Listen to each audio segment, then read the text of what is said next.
City news के प्रायोजक हैं water valley NH 28 Sherpur Muzaffarpur. नमस्कार, स्वागत है आपका सिटी न्यूज में। मैं कोमल आनंद आपको तमाम खबरों से करवाऊंगी रूबरू। खबरों की ओर बढ़ने से पहले आइए एक नजर डालते हैं आज की सुर्खियों पे। हेडलाइन के प्रायोजक हैं आवासीय उज्जवल विद्यापीठ। बच्चों के भविष्य के लिए एक कदम हमारे साथ बढ़ें।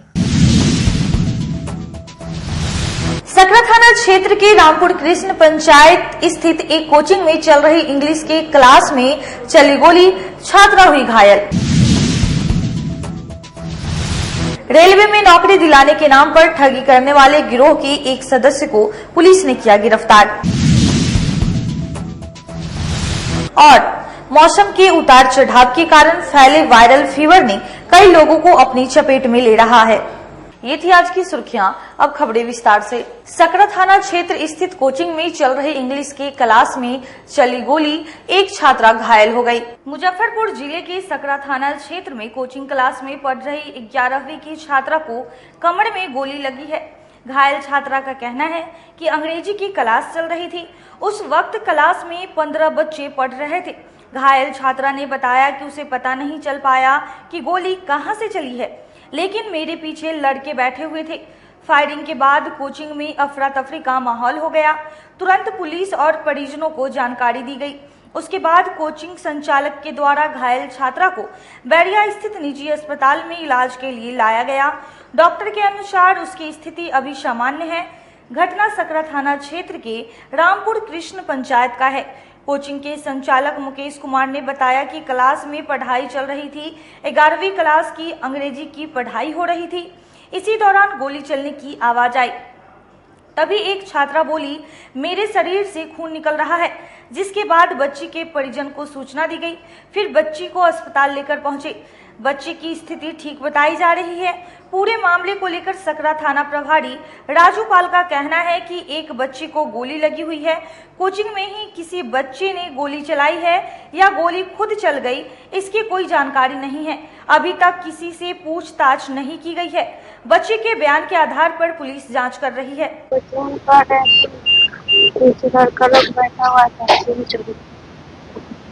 कौन चलाया है? नहीं पता। अच्छा, कहाँ पर मारा? ठीक, क्या नाम है आपका? घर थाना कौन सा? कुछ मालूम था क्या? कुछ दुश्मनी तो नहीं था? कितने सुबह में कोचिंग गए थे? 8 बजे। घटना कहाँ हुआ है? कोचिंग में ऐसे गोली चली की घटना हुई है, जिसमें इसको हम नहीं पता कि मतलब एक धड़ाम सा आवाज़ हुआ था और बाद में कोई पता चला कि वो गोली चली थी। और ऐसा पुलिस की तहकीकात कर रहे हैं। जो बच्चे को लगा है उसका भी इलाज चल रहा है। कितना बच्चा? 10-20 बच्चा ही पढ़ रहे थे, ज़्यादा बच्चे नहीं। अच्छा, उस समय 10-20 बच्चा? हाँ, 10-20 बच्चा ही। कोई विवाद भी पुलिस? नहीं सर, ऐसा कुछ नहीं था। मतलब कौन गोली चलाया है पहचान? नहीं सर, इसका अभी कोई जानकारी नहीं मिली है। पुलिस अपने तरह से तहकीकात कर रही है। क्लास में मतलब क्लास? हाँ, क्लास में ही, चलते क्लास में ऐसा घटना हुआ। जिसमें गोली चली है बाहर से कोई आए थे या फिर? नहीं, सारे लोग बच्चे ही बैठे हुए थे वहाँ से। कोई पहले से विवाद नहीं था? नहीं सर, कोई नहीं। अच्छा, कितनी गोली चली थी? बस एक, मतलब एक ही आवाज़ आई थी, बस उसके बाद आवाज़ नहीं है। कहाँ पे आपका कोचिंग है? कोचिंग पुराना सुरसा वाला पुराना हाट पे है। क्या नाम है आपका? मेरा नाम मुकेश कुमार है। कितने बच्चे को गोली लगी है? सर एक बच्चे को, मतलब एक बार ही चला था। और किस क्लास की छात्रा थी? वो 11th की थी। अच्छा, कभी ऐसा हुआ जब कभी आती होगी तो कोई कंप्लेन की हो? नहीं सर, ऐसा कुछ नहीं। वो हमारे यहाँ 2-3 साल से पढ़ रही थी। हम मेंटल क्लासेज है, उसी में गोली चलने की बात आई है। अभी तक के अनुसंधान में यही बात आई है हम लोगों को कि कोचिंग के विद्यार्थी के द्वारा ही गोली चली है और इसमें एक लड़की जख्मी हो गई है गोली लगने से। रेलवे में नौकरी के नाम पर ठगी करने वाले गिरोह के एक सक्रिय सदस्य को पुलिस ने गिरफ्तार कर लिया। मुजफ्फरपुर में रेलवे में नौकरी दिलाने के नाम पर फर्जीवाड़ा का एक बड़ा और चौंकाने वाला मामला सामने आया है। फर्जी वैकेंसी फॉर्म, ट्रेनिंग और फिर फर्जी ज्वाइनिंग लेटर तक देने वाले इस फ्रॉड में जिले के कई लोगों के नाम सामने आए हैं, जिसमें शहर की चर्चित गायिका सोनू मुस्कान का नाम भी सामने आया है। पुलिस ने पीड़ित के आवेदन के आधार पर कार्रवाई करते हुए एक शातिर बदमाश को गिरफ्तार कर लिया है। दरअसल मुजफ्फरपुर के बेला थाना क्षेत्र के रहने वाले सौरभ कुमार और उनके दोस्त मोहन कुमार ने बेला थाना में आवेदन दिया था, जिसमें उन्होंने बताया कि बाजार समिति के रहने वाले श्याम बाबू ने हम दोनों को शहर की चर्चित गायिका सोनू मुस्कान से मिलवाया। सोनू मुस्कान ने दोनों को बताया कि शहर के ब्रह्मपुरा थाना क्षेत्र के किला बांध में सचिंद्र शर्मा उर्फ दादा है। वो पैसा लेकर किसी भी सरकारी विभाग में नौकरी लगवा देते हैं, लेकिन उनसे मिलने से पहले पैसा लगता है। सोनू मुस्कान की बातों में आकर दोनों युवकों ने उन्हें 1-1 लाख रुपए दिया, तो दोनों से 1-1 फॉर्म भरवाया गया। स्पोर्ट्स कोटा से रेलवे ग्रुप सी में नौकरी की बात कही गई। इसके लिए 7 लाख रुपए की डिमांड की गई। वहीं फॉर्म भरने के 25 दिन बाद ज्वाइनिंग लेटर भी बाई पोस्ट आ गया। ट्रेनिंग पर जाने से पहले अलग अलग माध्यम से 6 लाख रुपए दे दिया। वहीं बिहार के दूसरे जिले में एक स्टेशन के निकट एक कमरे में 8 लड़के को रखकर 4 महीना ट्रेनिंग दिया गया। फिर कई महीने के बाद ज्वाइनिंग लेटर दिया गया। सब कुछ एकदम ओरिजिनल जैसा हो रहा था। सौरभ ने बताया कि गया की वजीरगंज स्टेशन जाकर ज्वाइनिंग के लिए कहा गया। जब वहां गए तो स्टेशन मास्टर ने बताया कि ये सब फर्जी है। सौरभ ने आवेदन में बताया कि उसके दोस्त मोहन के साथ भी ऐसा ही हुआ। उससे कुल 6 लाख रुपए लिए गए, दूसरी जगह पर ट्रेनिंग के लिए भेजा गया। मामले को लेकर एसएसपी टाउन भानु प्रताप सिंह ने बताया कि बेला थाना में इस मामले को लेकर आवेदन दिया गया था। इसमें कई नाम सामने आए हैं, जिसमें जिले की एक गायिका सोनू मुस्कान का नाम भी सामने आ रहा है। इस मामले में त्वरित कार्रवाई करते हुए एक सातिर को गिरफ्तार किया गया है, वहीं अन्य की तलाश जारी है। सातिर के पास से रेलवे से जुड़े कई कागजात बरामद किए गए हैं। पूर्व मध्य रेलवे हाजीपुर के भी कई डॉक्यूमेंट्स उसके पास से मिले हैं। 9 सितंबर 2024 को बेला थाना के अंतर्गत एक व्यक्ति जिनका नाम सौरभ कुमार है, जो कि वादी हैं, आते हैं आवेदन लेके और एक एसएचओ के समक्ष एक शिकायत दर्ज कराते हैं कि उनको जॉब के नाम पर उनके साथ ठगी की गई है। तो पुलिस ने इसे गंभीरता से लिया और तुरंत इसकी जांच की और जांच के क्रम में पुलिस को सनसनीखेज और आश्चर्यजनक बातें पता चली अपनी इन्वेस्टिगेशन में, और उसमें एक व्यक्ति को गिरफ्तार भी किया गया है। और पुलिस की इन्वेस्टिगेशन में पता चला था कि एक जॉब के नाम पर बड़ा एक रैकेट मुजफ्फरपुर के साथ साथ बिहार के कई जिलों में चल रहा है, जिसमें उन व्यक्तियों से जो विशेषकर बेरोजगार हैं उनकी मजबूरी का फ़ायदा उठाया जाता है और उनको विभिन्न विभागों के, जैसे रेलवे के नाम पर या स्टील अथॉरिटी ऑफ इंडिया के नाम पर, FCI के नाम पर, उनके सीनियर जो टॉप मोस्ट ऑफिसर्स होते हैं उनकी सिग्नेचर्स, उनकी सील, उनके नाम से अपॉइंटमेंट लेटर्स, वो सारे के सारे ऐसे कि जो व्यक्तिवादी है उसको पता भी नहीं चलता है कि ये सब फर्जी हैं। इस तरह से इन लोगों द्वारा बनाए जाते हैं कि वो वास्तव में जेन्युइन लगते हैं और व्यक्ति झांसे में आ जाता है और इसके पश्चात वो उनको पैसे भी ट्रांसफ़र कर देता है। जब व्यक्ति फाइनल अपनी नौकरी के लिए जाता है वहाँ पर तो उसको पता चलता है कि ऐसा तो कुछ था ही नहीं। इसमें दिलचस्प बात ये भी है कि ये लोग पूरा एक रैकेट इस तरह से डिजाइन उन्होंने किया गया है कि उसकी सत्यता पर आम आदमी प्रश्न चिन्ह नहीं लगा सकता है, क्योंकि ये प्रॉपर उसमें ट्रेनिंग भी देते हैं। बिहार के ही एक डिस्ट्रिक्ट में इनका ट्रेनिंग सेंटर बना हुआ है जहाँ पर इन लोगों की प्रॉपर ट्रेनिंग कराते हैं और उसको इस तरह से इन लोगों ने डिजाइन किया हुआ है कि उसको देखकर विशेषकर आम आदमी को नहीं लगेगा, भोले वाले आदमी को, कि ये फर्जी भी हो सकता है। तो पुलिस ने इस पर तुरंत कार्रवाई की है और 24 घंटे के अंतर्गत ही हमने जो उसका एक अपराधी एक कड़ी है उसको हमने पकड़ा है और उससे हमने बहुत सारी चीज़ें रिकवर की हैं, जिसमें अपॉइंटमेंट लेटर है और ईस्टर्न रेलवे के हाजीपुर के कुछ कागजात हैं, साथ ही साथ steel of authority of India के भी कागजात हैं और मोबाइल्स हैं। और साथ ही साथ इसमें बेला थानाध्यक्ष के नेतृत्व में और टाउन DIU के सहयोग से एक टीम का गठन कर दिया गया है, क्योंकि इसकी कड़ियाँ काफ़ी लंबी चलेंगी, काफ़ी लंबी जुड़ी हुई हैं एक दूसरे से। तो इसमें छापेमारी की जा रही है और बहुत सारी चीज़ें हैं, तो अभी चूँकि अनुसंधान प्रक्रियाधीन है उसमें बताना ठीक नहीं है। तो जो हमारे पैसा वगैरह कितना डिमांड करते हैं? पैसा ये खूब डिमांड करते हैं। जैसे इस केस में उन्होंने 8 लाख लिया था पैसा।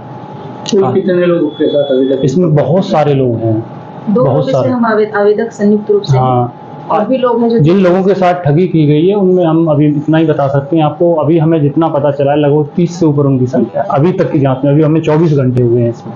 कितने दिनों से सर ये लोग कर रहे थे? अभी हमारे पास एग्जैक्ट डाटा नहीं है, लेकिन पूछताछ के क्रम में हमें पता चला है, उसकी पुष्टि होना बाकी है। तो हालांकि इनका कहना है कि हम 30 साल से ये काम कर रहे हैं, तो बहुत बड़ा इसका एक रैकेट है, सिंडिकेट है पूरा है, तो उस पर काम कर रही है पुलिस। और बड़ी जिस व्यक्ति को पकड़ा गया ये किस विभाग में काम करते थे, कोई सरकारी या फिर किन्हीं के संबंध में थे? ये सारी चीजें हैं अभी अनुसंधान के अंतर्गत हैं। और आप पेशेंस रखिए। जिस व्यक्ति को गिरफ्तार किया गया है, जो अपराधी हैं इसके, उनका नाम है सचिंद्र शर्मा उर्फ दादा, जो सन ऑफ स्वर्गीय कुंज बिहारी राय इनके पिता का नाम है, जो शर्मा हाउस किलावान चौक मेहंदी हसन रोड थाना ब्रह्मपुरा जिला मुजफ्फरपुर का रहने वाला है। और इनके पास से एक चेकबुक, 4 मोबाइल, जॉइनिंग लेटर प्रदान करने वाला फर्जी लिफाफा जो 2 मिले हैं, एक रिजिग्नेशन लेटर मिले हैं 2, साथ ही साथ रेलवे का आवेदन पत्र मिला है। यह पुलिस ने, चूंकि ये मामला बहुत पहले से चला आ रहा था, जो आवेदनकर्ता ने आवेदन दिया है तो उसमें तिथि 1 जुलाई से पहले की है, तो इसमें हम लोगों ने इसको IPC इंडियन। कुढ़नी प्रखंड के पुरुषोत्तमपुर गांव में सड़क किनारे उत्पात मचा रहे सियार का शव मिलने से गांव वालों ने ली राहत की सांस। बिहार के मुजफ्फरपुर जिले के मुसहरी और कुढ़नी ब्लॉक के कई गांव में सियार ने करीब 1 सप्ताह से उत्पात मचाया हुआ है। अब तक सियार ने करीब 20 लोगों को काटकर जख्मी कर दिया था। मंगलवार की सुबह कुढ़नी प्रखंड के पुरुषोत्तमपुर गांव के मुख्य सड़क के किनारे सियार का शव मिलने के बाद लोग राहत की सांस ले रहे हैं। पूरे मामले को लेकर वन विभाग के पशु चिकित्सा पदाधिकारी डॉक्टर राजीव रंजन ने बताया कि सुबह में सूचना मिली थी कि पुरुषोत्तमपुर गांव में एक सियार का शव सड़क के किनारे मिला है, जिसके बाद वन विभाग की टीम ने जाकर शव को कार्यालय में लेकर पहुंची। पोस्टमार्टम के बाद यह क्लियर हुआ कि सड़क दुर्घटना में सियार की मौत हुई है। देर रात सियार शिकार के लिए निकलते हैं, इसी दौरान सड़क पर गुजर रहे किसी अज्ञात वाहन की ठोकर से सियार की मौत हुई है। मरने वाला सियार नर है, जबकि अब तक जितने भी लोगों पर हमला हुआ है वह मादा सियार ने किया है। उन्होंने कहा कि घबराने की जरूरत नहीं है, सतर्क रहें और देर रात अकेले ना निकले। ये एक्चुअली मारा नहीं गया है, ये हमको सूचना मिली सुबह 7 बजे के आसपास। मुख्य पार्षद है मोहम्मद साहिब जी, माधोपुर सुस्तान। तो जैसे ही सूचना मिली हम उस स्थान पर गए। वो रोड के किनारे मरा पाया गया। हमको लगता है कि जो लगभग सुबह में 2-3 बजे के आसपास की घटना होगी। प्रथम दृष्टया ये हमको रोड एक्सीडेंट लग रहा है। पोस्टमार्टम किए हैं, कोरिलेट कर रहे हैं, सही जानकारी हमको लगता है कि 1-2 घंटे में नर था। ये नर है और जो काट रहा था, जो जिसका फोटो पहली बार आया था, वो है कि नहीं ये तो कंफर्म हम नहीं कर सकते, क्योंकि यहाँ पर इसका पॉपुलेशन बहुत ज़्यादा है और ये ये इलाका इसका बहुत फेवरेबल है, सब कुछ मिल रहा है उसको। हाँ, अब घटना हुई है तो ये हम बता नहीं सकते हैं कि हो सकता है ना, वन्य प्राणी कभी कभी डर के मारे आदमी पर अटैक करता है। हो सकता है कि रात के समय में या सूर्योदय से पहले शौचालय के लिए जो जाते हैं हमारे ग्रामीण लोग, उस वक्त उसको लगा होगा कि सॉफ्ट टारगेट है, अटैक कर दिए। बिहेवियर चेंज क्यों हो रहा है जानवर? बिहेवियर लगातार देखने के लिए मिल रहा है, जैसे गुचहा इलाकों में कुत्तों का आतंक है, मीनापुर में भी था, गोल्डन कुढ़नी और मनियारी में भी देखने के लिए मिल रहा है। बिहेवियर चेंज, देखिए बिहेवियर चेंज के 2 तरह का इफेक्ट होता है, इन्वायरमेंटल और नॉन इन्वायरमेंटल। तो नॉन इन्वायरमेंटल में तो उसका आप कुछ नहीं कर सकते हैं, और इन्वायरमेंटल में है आपका जो मौसम है, अभी बहुत धूप है, खाना पीना उसको मिल नहीं रहा है, पानी जल जमाव क्षेत्र है, तो जो उसका नॉर्मल फीड है वो मिल नहीं रहा है। और अभी कैनिड्स का ब्रीडिंग सीजन भी है, तो उस ब्रीडिंग सीजन में होता क्या है कि दिन भर वो इंगेज रहता है ब्रीडिंग करने में, वो भूखा रहता है। तो ऑब्वियस है कि उसको भूख लगेगा तो वो रात में यत्र सर्वत्र कहीं ना कहीं घूमते रहेगा। ब्रीडिंग सीजन चल रहा है। हाँ, ब्रीडिंग सीजन के कारण उसका तो जो टेस्टोस्टेरोन लेवल है वो बढ़ जाता है, तो उसमें उसका एग्रेसिवनेस आना स्वाभाविक है। वही बेसिक है कि भोजन का जो कमी हो रहा है और जो उसका फेवरेबल भोजन मिल नहीं रहा, इसके कारण उसके बिहेवियर में चेंज होता है। हम लोग पालतू जानवर, पालतू कुत्ते भी हैं, उनको तो उनके बिहेवियर में तो किसी प्रकार की चेंजिंग नहीं है। आवास में बेहतर आवास का कारण है क्या कि उनके क्षेत्र में अब आदमी प्रवेश कर रहे हैं? क्या बोले? उनके क्षेत्र में जो उनका रहने का आवास इलाका है उसमें अब आदमियों का प्रवेश हो रहा है, ये कारण नहीं। एक्चुअली क्या यहाँ पर नोटिफाइड फॉरेस्ट एरिया है नहीं, और ये सियार जो है सो पौराणिक काल से ही, इसका कोई ये नहीं है, ये हम लोग के यहाँ रहता ही है। और हमारे कृषक भाइयों को जो फसल होता है उसको भी बर्बादी से रोकता है। ये चूहा खाता है, ये खरगोश जो जिसका की आबादी बढ़ जाता है, चूहा का आबादी को नियंत्रण करता है, इसके कारण आपका कीमती फसल को भी बर्बाद होने से बचाता है। और दूसरा है कि यदि गांव घर के इलाके में बहुत सारा जानवर को हम लोग फेंक देते हैं या कचरा फेंकते हैं, ये जो जानवर है सर्वाहारी है। एसएसपी राकेश कुमार ने क्राइम मीटिंग में पुलिस अधिकारियों और थाना प्रभारियों को दिए कई आवश्यक निर्देश। मुजफ्फरपुर जिले में अपराध नियंत्रण और अपराधियों पर लगाम के लिए एसएसपी राकेश कुमार ने मंगलवार को क्राइम मीटिंग की। इसमें सभी थानेदारों को उन्होंने 10 टास्क सौंपा। मंगलवार को एसएसपी राकेश कुमार ने कार्यालय की मीटिंग हॉल में अफसरों और थानेदारों के साथ मीटिंग की। इस दौरान अफसरों और सभी थाने के थानेदारों को अपने अपने थाना इलाके में शराब, लॉ एंड ऑर्डर और क्राइम कंट्रोल की दिशा में पूरी मुस्तैदी से काम किए जाने के मद्देनजर कई टास्क दिए। दरअसल मंगलवार को पुलिस कार्यालय में मासिक अपराध निवारण गोष्ठी आयोजित की गई थी। एसएसपी टाउन भानु प्रताप सिंह ने बताया कि मासिक अपराध समीक्षा के दौरान एसएसपी ने खासकर मुजफ्फरपुर में शुरू की जा रही महिलाओं को सुरक्षित घर तक पहुंचाने के लिए बुधवार यानी 11 सितंबर से जिले में निडर नारी प्रोजेक्ट की शुरुआत को लेकर खास निर्देश दिए हैं। यह सेवा 24 घंटे के लिए है। रास्ते में किसी तरह की परेशानी में फंसने पर पुलिस को कॉल करेगी तो पुलिस उसको ट्रैक करेगी। जरूरत पड़ने पर पुलिस महिला को उसके घर तक पहुंचाएगी। मुजफ्फरपुर जंक्शन, रामदयालु नगर स्टेशन, बैरिया बस स्टैंड, इमली चट्टी सरकारी बस स्टैंड समेत अन्य स्थानों पर अकेली उतरने वाली महिलाएं अब मुजफ्फरपुर पुलिस के डायल 112 नंबर पर कॉल कर सहायता ले सकेगी। निडर नारी प्रोजेक्ट के लिए अलग से 112 की तैनाती की गई है।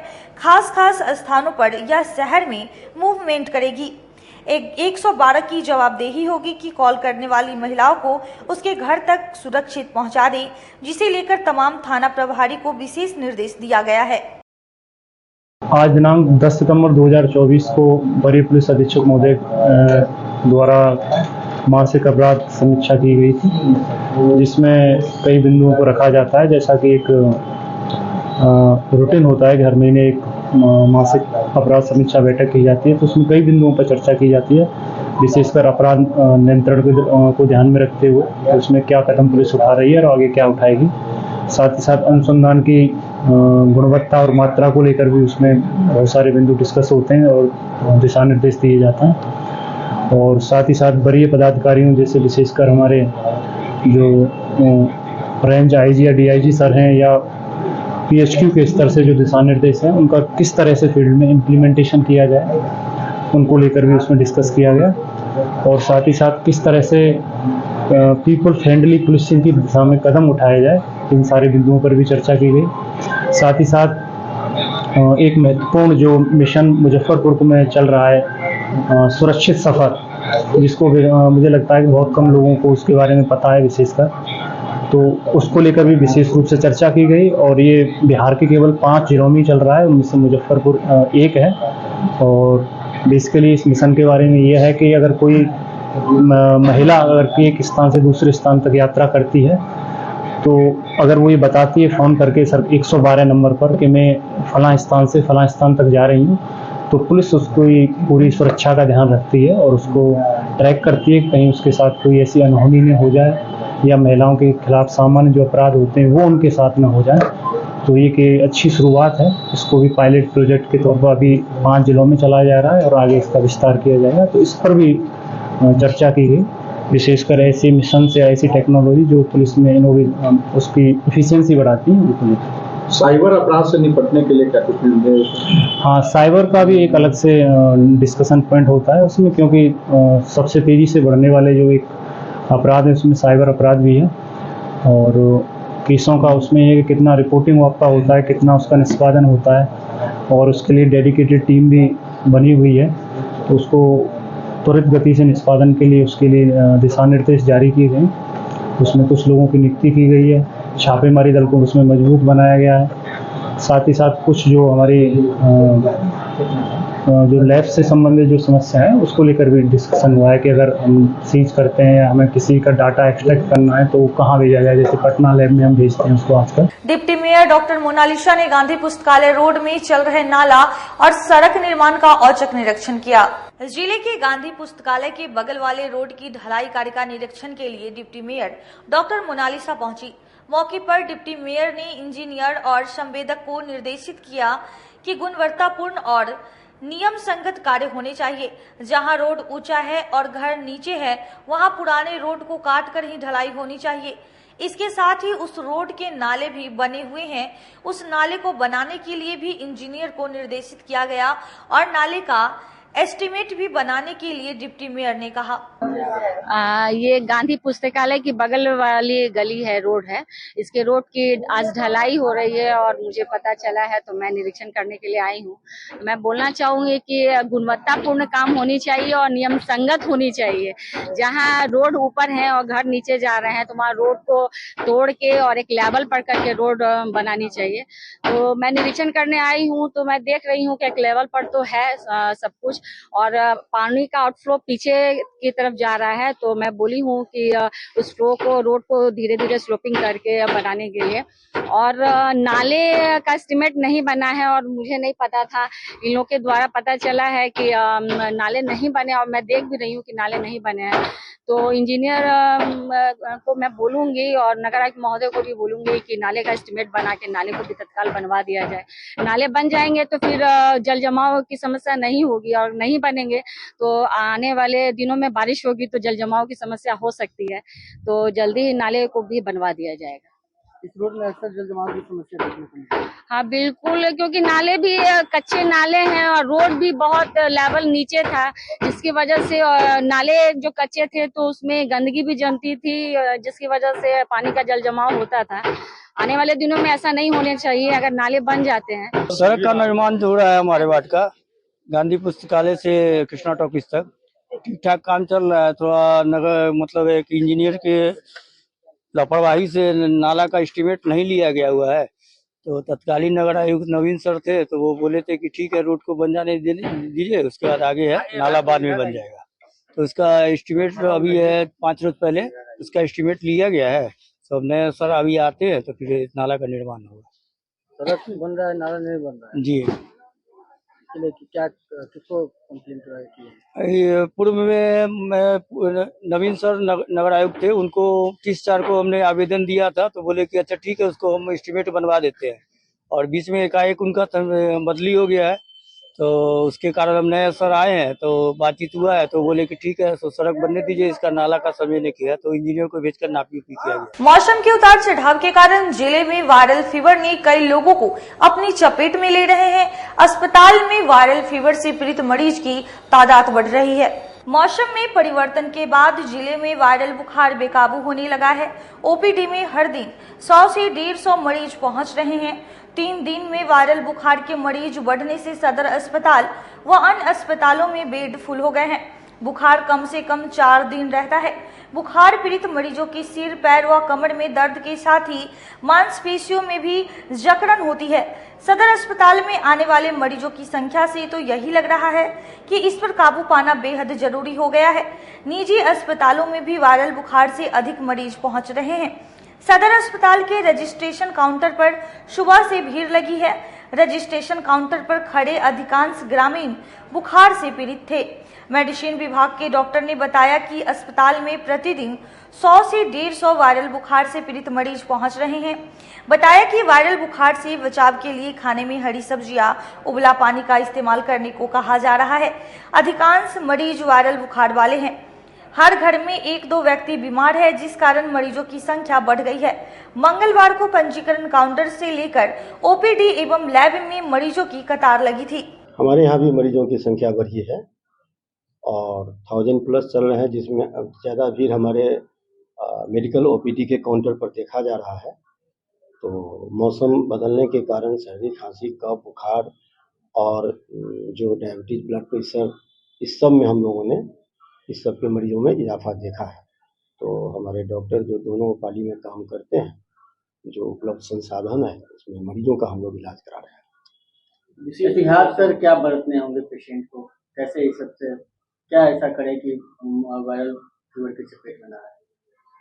देखिए, कड़ी धूप में तो छाता का उपयोग बहुत जरूरी है। अनावश्यक रूप से बरसात में न भीगे। खान पान में संयम रखें। फ्रीज का जो कोल्ड ड्रिंक वगैरह है वो ज़्यादा नुकसान कर रहा है, तो अपने खान पान में संयम रखें और मौसमी जो बदलाव है उसमें जिस समय जो सुरक्षा की जरूरत होती है उसका अमल करें। छोटे बच्चों के लिए माता पिता के लिए क्या मैसेज रहेगा? छोटे बच्चों को लिए माता पिता को हम कहेंगे कि वो अपनी देख रेख में ही उसको कहीं ले जाएं। आजकल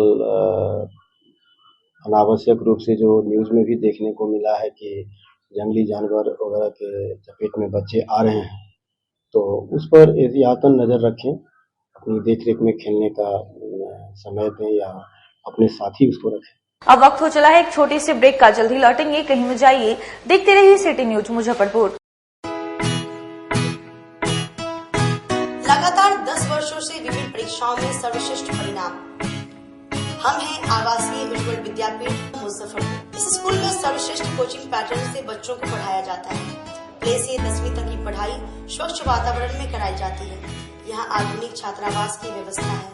उज्ज्वल विद्यापीठ का मुख्य उद्देश्य रामकृष्ण मिशन, नवोदय नेतरहाट, सैनिक स्कूल, सिमुलतल्ला गुरुकुल, सिंधिया कन्या विद्यालय जैसे अनेक भारतवर्ष के प्रतिष्ठित विद्यालयों में कुशल प्रशिक्षित अनुभवी एवं शहर के सर्वश्रेष्ठ शिक्षकों द्वारा तैयारी कराई जाती है। 1.5 एकड़ में फैला इस स्कूल का वातावरण काफी शांत है।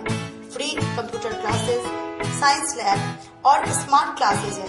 साथ ही इंडोर और आउटडोर गेम की भी व्यवस्था है। तो अपने बच्चों के लक्ष्य के सपनों को पूरा कराना चाहते हैं तो आज ही आवासीय उज्ज्वल विद्यापीठ में अपने बच्चों का नामांकन करवाएं। हमारा पता है पोखरिया पीठ, अतरदा, मुजफ्फरपुर और हमारा कॉन्टेक्ट नंबर है 9708 351851 और हमारा दूसरा नंबर है 8797122397 या फिर आप हमें कांटेक्ट कर सकते हैं 8409996658 पर। अपने सपनों की आशिया को दे एक नई पहचान माँ भवानी डेकोर प्राइवेट लिमिटेड के साथ, जो है ऑथराइज्ड डिस्ट्रीब्यूटर ऑफ कजारिया। देश की मिट्टी से बनी टाइल से देश को बनाते हैं। और जहाँ मिलती है सभी प्रकार के Indian and imported granite, marble, sanitary एवं कोटा स्टोन का अनोखा एवं आकर्षक संग्रह। माँ भवानी डेकोर प्राइवेट लिमिटेड मतलब a complete floor solutions. New 0 mile Dadar road, Muzaffarpur. Call 9934753111।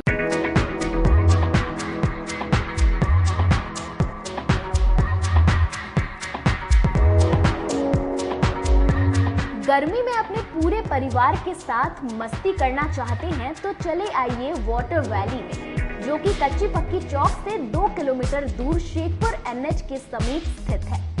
शहर के लोग यहाँ मोटरसाइकिल और कार से काफी आसानी से पहुँच सकते हैं। यहाँ आप अपने परिवार के साथ फुल मस्ती कर सकते हैं। वेव पूल, रेन डांस के साथ भव्य वाटरफॉल बनाया गया है।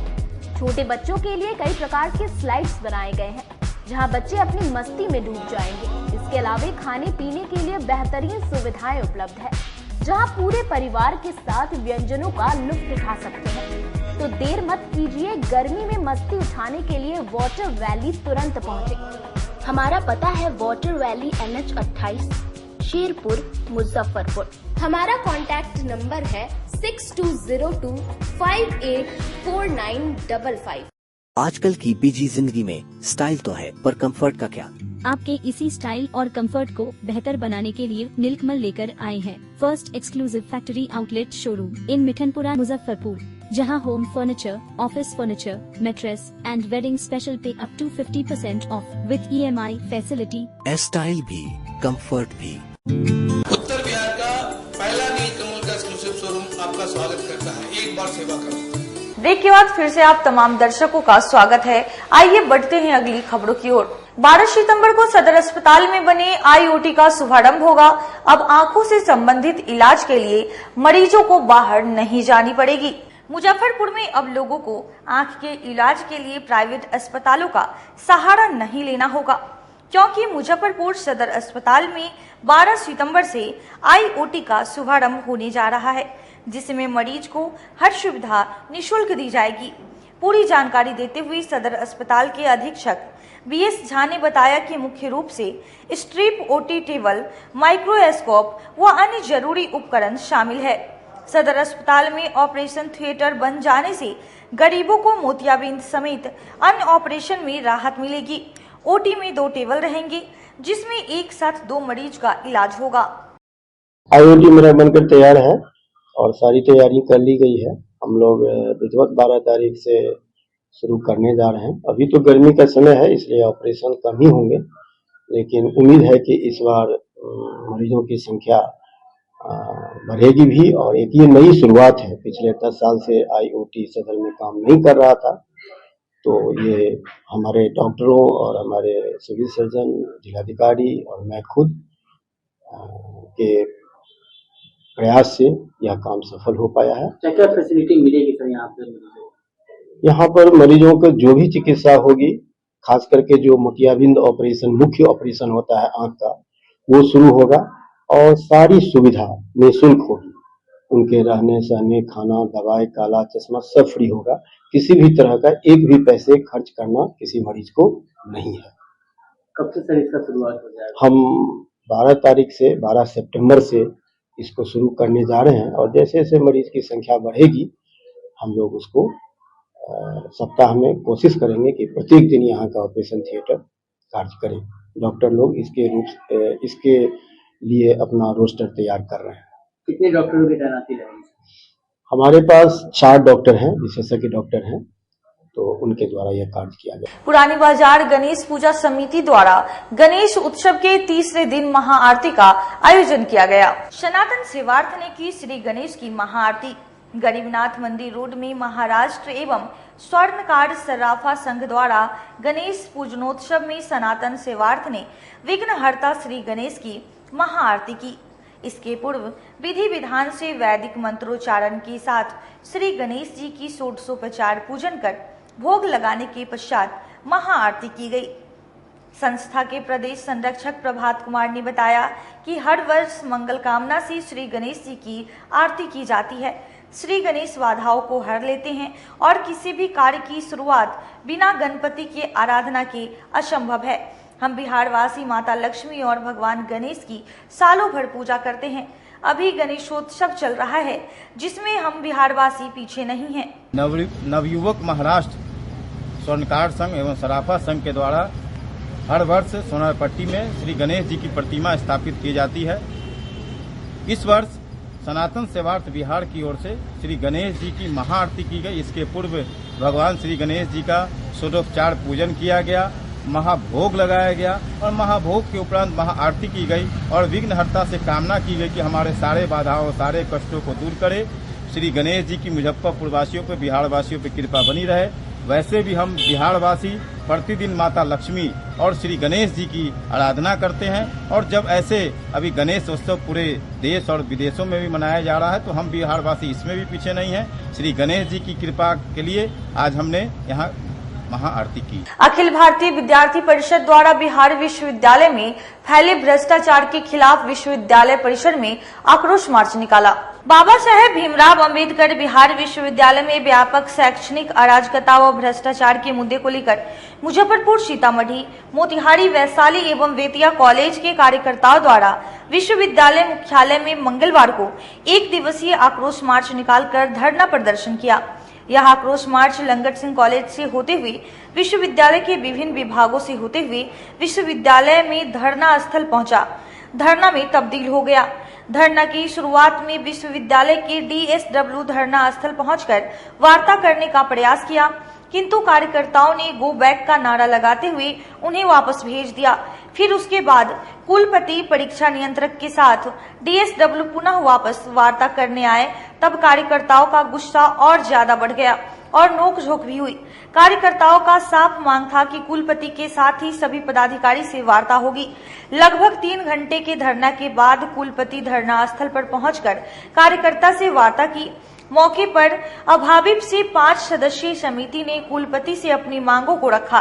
कुलपति ने अभाविप कार्यकर्ताओं को आश्वस्त किया कि इससे जो प्रमुख त्वरित कार्रवाई करने वाली मांगे हैं उसे आज ही नोटिफाई कर दिया जाएगा। तब अभाविप कार्यकर्ताओं ने धरना को स्थगित किया। अखिल भारतीय विद्यार्थी परिषद का ये आक्रोश मार्च पूरे बिहार में, उत्तर बिहार में सभी विश्वविद्यालयों में निकाला गया है। छात्रों के समस्याओं से जब हम लोगों को लगातार जूझना पड़ता है हर कैंपसों में, और समस्या लगातार जस के तस बनी रहती है, लेकिन सिर्फ सत्ता का जो है हस्तांतरण होते रहता है।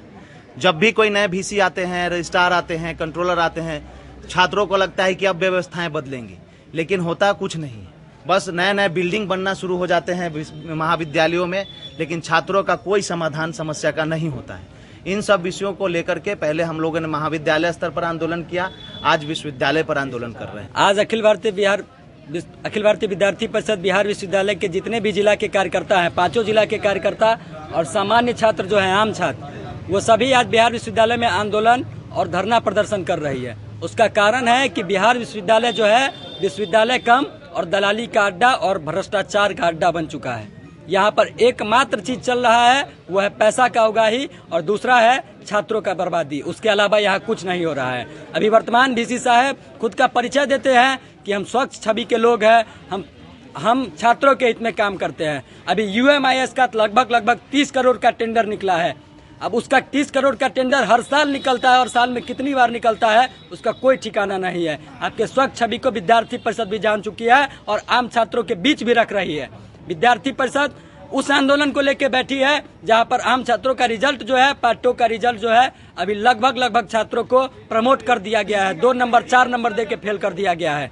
अभी PG फर्स्ट सेमेस्टर का जो रिजल्ट आया है उसमें लगभग छात्रों को पेंडिंग कर दिया गया है। जब विद्यार्थी परिषद कंट्रोलर से मिलकर बात करती है और कहती है कि उसका सुधार किया जाए तो वो कहते हैं कि आप लिख के दीजिए तब देंगे। क्या आपसे संभव नहीं है छात्रों का भविष्य सुदृढ़ करना और कॉपी का रिमूल्यांकन करना, दोबारा जांच करना?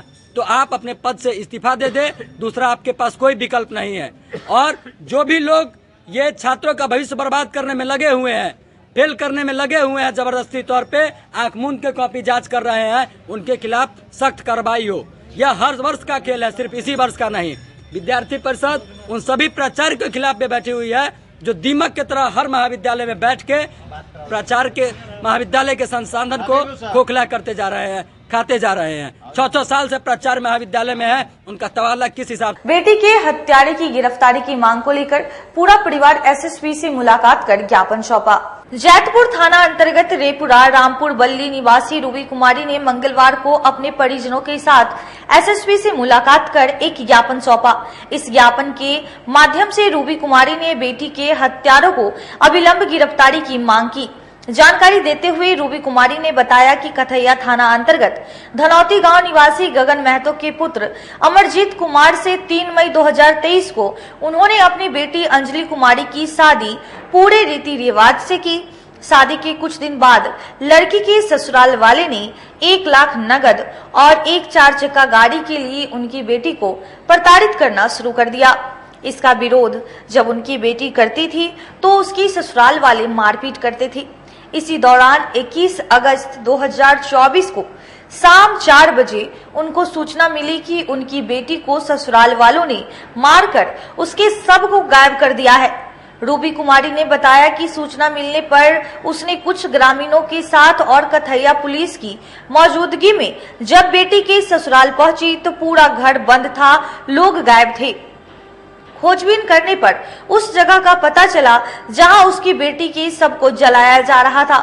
पुलिस ने उस जगह से उसकी बेटी की अंगूठी, लॉकेट और कुछ हड्डियां बरामद की। इस घटना को आज 1 महीने होने जा रहा है, लेकिन अभी तक पुलिस ने एक भी अभियुक्त की गिरफ्तारी नहीं की है। इसी आलोक में आज हमने एसएसपी से मुलाकात कर बेटी के हत्यारों की अभिलंब गिरफ्तारी की मांग की है। रक्षाबंधन को आई थी 19 तारीख को, 20 तारीख को यहाँ से गई शाम को 3 बजे। 3 दिन बाद हमको मालूम चला कि आपको बेटी के यहाँ दफना दिया है, काट दिया है। तब यहाँ से लेके गए, अपने गांव से समाज के आदमी सबके लेकर गए, या वहाँ पर गए तो प्रशासन लेके गए, तो उनको साथ में तो घरे कोई नहीं था। और 1-1.5 किलोमीटर चौर में लेकर काट के पूरा से गोर हाथ, पूरा शरीर नहीं है, खाली गोर हाथ के लाश जराया है, या बस हड्डी मिला वहाँ। तभी जो बनवाए थे से वो है, या एगो जनता थी औंठी है, और पेट्रोल शायद डीजल चाहे कुछ भी से जराया हुआ है, ढक्कन मिला है। हर हमेशा उसको टॉर्चर करती थी कि बोलू एगो 4 चक्का दो, 1 लाख रुपया, 4 चक्का दो, 1 लाख रुपया। तो हमसे कहते थे कि शादी हो गया तो मजाक कर रहे हैं। ये सब बात लेकर उसको सास है सटही देवी गगन महतो के जनाना, स्वर्गीय गगन महतो के जनाना, भैंसुर है देवलाल महतो, और उसको पत्नी है भैंसुर के। क्या मालूम चला कि उनको किस तरीके से मारा गया, कुछ पता चला? नहीं पता चला, लेकिन हड्डी उठाया गया वहाँ पर तक पीस था, थोड़ा छोट पीस था। इसी से कहते हैं। वहाँ पर एगो ठेहा था, 2 ठेहा था, गोईठी उठी के राख था, जराया गया था जैसे तैसे। पुलिस वाले क्या बताएं इस मामले में? पुलिस वाले हमको कुछ नहीं बताया, अभी दौड़ रहे हैं, लेकिन अभी कोई दोषी नहीं पकड़ाया है, सब फरार हो गया है यहाँ से। यहाँ कोई नहीं है, केमारी में ब्लड लगा है, साबुन में ब्लड लगा है। घर में गए तो हमारा दिया हुआ सामान कुछ भी नहीं है, सारा लूट कर ले गया। क्या लगता है घर में उनका हत्या किया गया? हाँ, हमको लग रहा है कि घर में हत्या करके काट कूट कर तब वो घर से लेकर गए फूकने। क्या चाहती हैं आप? हमको लड़की का न्याय चाहिए, दोषी सब पकड़ा जाए, सब गिरफ्तार। मामला है मेरा कि पिछले साल लड़की को शादी किए थे तो उसका घर वाला हमारा लड़की रक्षाबंधन के दिन घर आई थी, इधर से गया। 1 दिन के बाद उसको मार के ख़त्म कर दिया गया, उसको काट पीट के पूछे जला पूरा के। उससे हमको कोई आदेश नहीं मिला, तो उधर साइड से कोई न्यूज मिला, तो मेरा गांव वाला भी वो लोग गया, तो वो लोग को प्रशासन लेके गया, तो वो लोग को 1 किलोमीटर अलग लेके दफनाया गया था। तो कुछ सबूत मिला, अंगूठी मिला था, उसका एक गाला का यंत्र मिला था। ये अपना ये लोग रिपोर्ट के लिए गए थे, तो अपना कथैया थाना है, उनका भी आवेदन सब कुछ हुआ है। मतलब मारा है, क्या मामला? उसका जैसे वो दहेज का कारण, दहेज बार लड़का उसका सास टचअप करता था कि तुम्हारा पिताजी कमा रहा है, बोलो 4 चक्का गाड़ी है और कुछ 1 लाख रुपया देने के लिए, नहीं तो तुमको मैं छोड़ देंगे। तो उस समय से इतना ही बात होता था, कुछ नहीं होता। पढ़ते कहते में मेरा रक्षाबंधन के दिन मेरा लड़की आई, ऐसे घटना हो गया। उसको शादी की? शादी पिछले साल किए थे, 5वां महीना में 2-3 तारीख, 3 तारीख रहे। कहाँ शादी किए थे? धनौती किए थे सर। लड़का क्या करता है? लड़का वो वेल्डर है, अमरजीत कुमार नाम है उसका, पिताजी का नाम है गगनदेव महतो। कितने समय से दहेज के लिए मांग कर रहे हैं? वो तो अभी तो 14-15 महीना शादी का होवे किया था, तो 1-2 बार बोला था ऐसा ही करके। तो हम लोग सोचे कि चलो मजाक में बोल रहा है, लेकिन आज के लिए बस इतना ही है। मुझे और मेरे पूरे न्यूज टीम को दीजिए इजाजत। कल फिर हाजिर होंगी शहर की कुछ नई खबरों के साथ। नमस्कार।